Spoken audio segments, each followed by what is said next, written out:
we're taking a Revit model now with rooms, walls, and building elements into Insight360. Insight360 is a plugin you can add in. If you don't have this on your Analyze tab, it's a free plugin. So you can Google Insight360 and download it for the version of Revit that you have. It should be going out with all deployments of 2019 currently for BCJ. So what we're going to do is we're going to set up some energy settings for this and then send it to Insight360. So we already have our location correct from the previous video. Click on energy settings. We're going to make sure that we're using building elements because this isn't a conceptual model. You could draw conceptual masses in Revit and then just analyze those. You don't even have to have walls or windows or anything. You could just make masses, give them floors, and send it just so you can understand how your massing affects energy. And also then you'd still be able to run the changes on its insulation values and everything. Make sure you're on the right level for ground plane, level 1.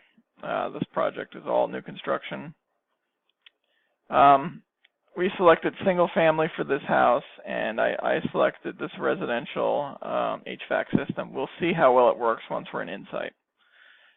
Export category, we are exporting the rooms because we're not MEP. MEP would have spaces. And then if you wanted to, for schematic types, you can override with the schematic types here and send that to Insight360. I'm letting it just go dumb because then we're going to see what changes we make and how effect on the total energy usage, or what kind of effect on the total energy usage that we have. So we're going to leave this. This is the one that actually matters. Schematic types is the one when you're using building elements. Detailed elements, what that is if you were wild and crazy and gave an R value to every material you made all of your walls out of, Revit will actually, just to show you an example, so if I had a wall and it was not generic, let's see if we have something else in here. Come on, little fella.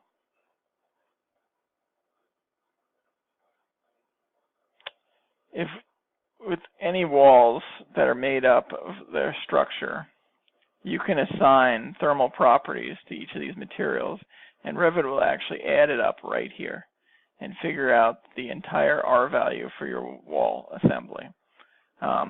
So you give your insulation the right values and your brick and your sheathing, it'll add it all up and you make an R value. So then if you did that everywhere and had it all perfect and it was all great, then, oops, I clicked the wrong button. Then under energy settings, you might be able to use detailed elements. So that's what that is there. But we are sending this to Insight360. So what we do is we click generate, and it sends the model. Don't draw a wall, click generate. And it sends this model. I'm not going to send this because we just sent it, but you just say update energy analytical model and let it go, and it sends it off. And then you can click optimize and see how far you are on it. See, this actually came back and it's finished. But what you would see if you clicked optimize right after you sent it, you would see the wheel spinning here, and it'd be thinking about this model. So let's click on it. Now, I have found, let's see if it does it, that this interface sometimes really does not work. I'm going to start in it, and then let's see if it works. But if it doesn't work, what you do is you go to Insight360 at Autodesk.com, and you just log in with your login. Not that one. Not that one. No, that's my old office.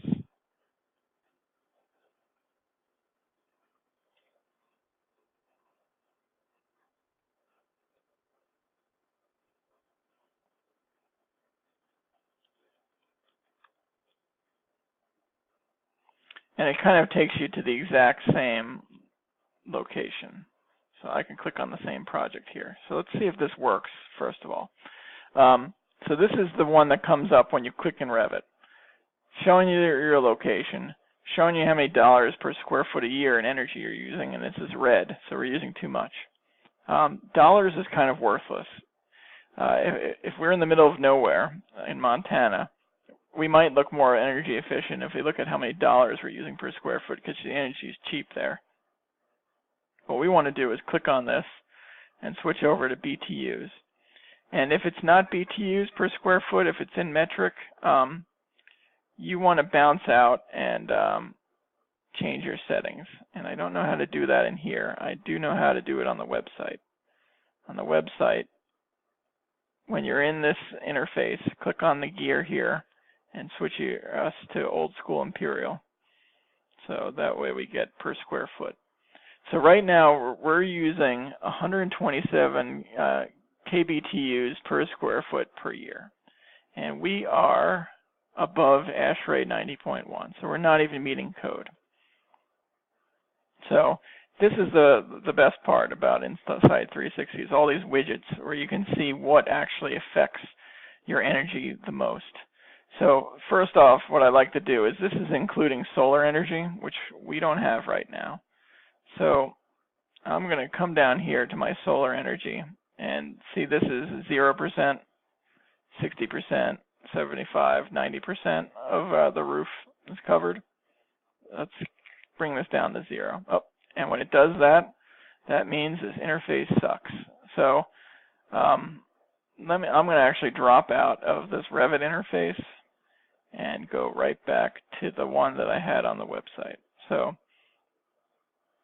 I am just in the same exact thing, but actually on the Insight360 website with my login. So change this to BTUs, scroll on down to surface coverage, and we're going to narrow it down to 0 because right now we don't have any solar panels. So my energy actually went up, so we're not going in the right direction. Again, I'm not worried about any of this buyback because we don't have any surface coverage for our solar panels. So let's go back up to the top and just take you through everything. So again, we're above ASHRAE 90.1. We're not even meeting energy code, and architecture 2030 is way off the scale here. We're at 132, and we would need to be 12 kBTUs per square foot per year to meet the promise. All right, so let me just explain how these widgets work. Here's building orientation. If we click on it, what it's actually doing is it's showing what happens if we rotate the building. The triangle is always what our geometry actually is. So the way this building is rotated right now, we are lower on the energy chart than if we were rotating 90 degrees. See, that would actually use a lot more energy per square foot per year, 9.11. So right now, this is good.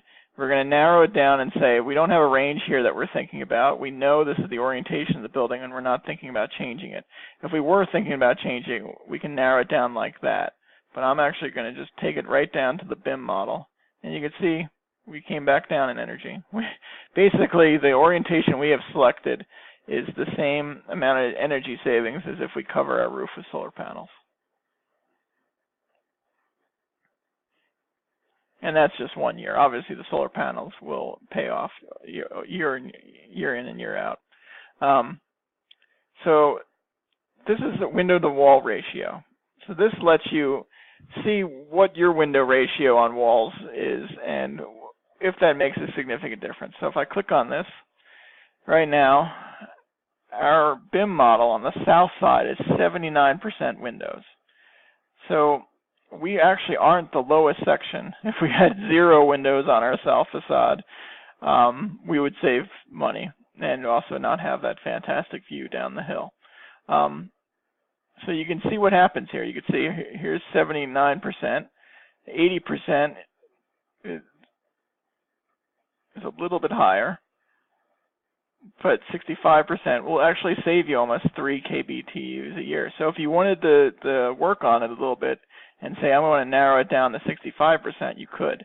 But for now, I'm going to say it's either 75 or it's either 79, or we might be able to get to 65. And you see this goes down a little bit if I include that. because it's including the possible savings of what we can get down to. So again, we're going up in energy. That's not so great. Window shades. If we had window shades on the south facade, what difference would that make?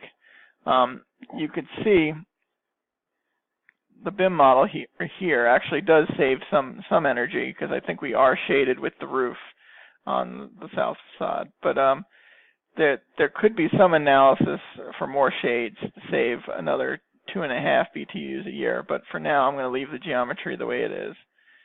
And again, we're still not going the right direction. All right. So window glazing. Right now, we have double low E and we have triple low E. And this is just the south glass. If we did triple glazing with low E coating, that will drop us pretty significantly, almost 7 kBTUs a year. So that we can do that, or we can do double low E, which saves us about 2.25. And you can see this narrows down depending on which ones I select. But if I said we're going the triple on everything, it drops us down a little bit. All right, window to wall ratio on northern walls. Same thing. You could see how the energy works, and we really don't have much windows. We only have 13% windows on our northern wall. So let's narrow down to that. That dropped us down a bit. That's good. So you can see a lot of these assumptions don't really strike until you make the selection. We're not going to add any shading devices.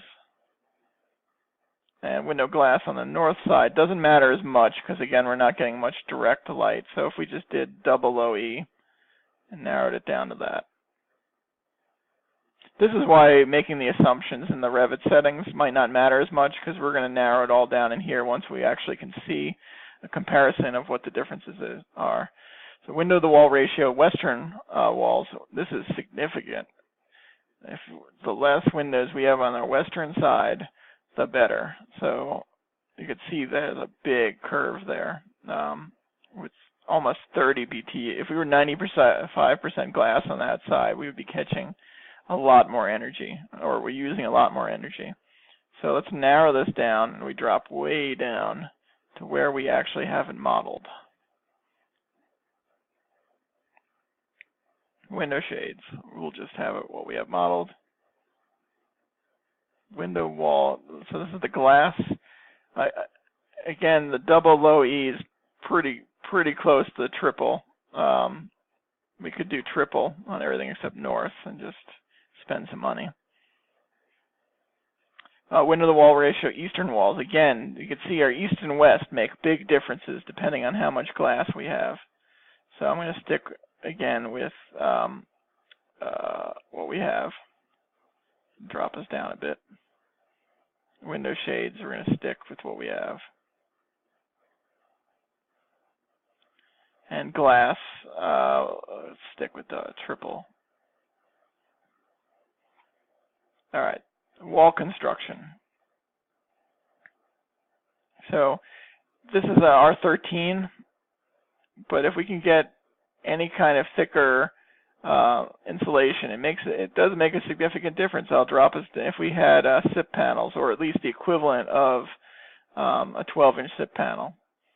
We would be able to save a lot of BTUs per year. So R38, you could see the difference between R38 and R13. We're probably closer to R13, so I'm going to select that. That gets us down because it doesn't have to consider uninsulated walls. Roof construction. Not a huge change overall. Once you start insulating it, we stay pretty steady. So we normally have thicker insulation up there. We might get R38. So let's hit that. So we're getting down. We're at 88.9. Infiltration, air changes per hour. This is really important. If we can seal up, there's always fairly significant savings. In this project, in this location, there actually isn't that much. Normally, if we're in the Northeast, we would see a lot more. But let's say we can keep it down to 0.4 air changes an hour. That's getting us close. I think we're knocking on the door of actually meeting code with ASHRAE. Lighting efficiency, you can select that. how many watts per square foot. So that's talking about LED lights. Let's look at getting it down. I think we just crossed under ASHRAE because it changed color. Occupancy controls and daylighting doesn't really matter. It's a pretty flat line. Plug load efficiency. We probably want to just go with the typical single-family home plug load, which should be what we have selected as our BIM. So that drops us down a bit. HVAC, this could be really significant. Yeah, we actually selected a pretty decent unit, but you can see what other units are pretty close in energy. But right now, this is actually considering all of these units. So we really want to narrow it down to a high-efficiency heat pump or what we had. And that drops us significantly down. So obviously, you can see how much HVAC plays in here. Operating schedule, again, this is maybe it's a house, so maybe it's 12 hours a day, 7 days a week. And we just say, here's where we are. And that gets us down a little lower.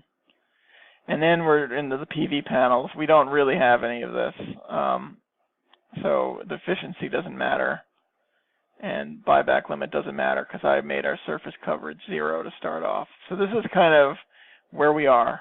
We got it down to 45.4. So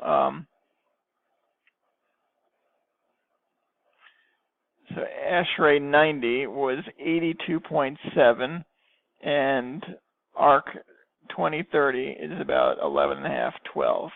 So we're right in between them. To try and get us down to our promise, maybe we would look at solar panels. So we can click on this and say, you know, what if we covered 90% of our roof with them? How much does that get us down? And then we would want to look at the buyback and what that is over.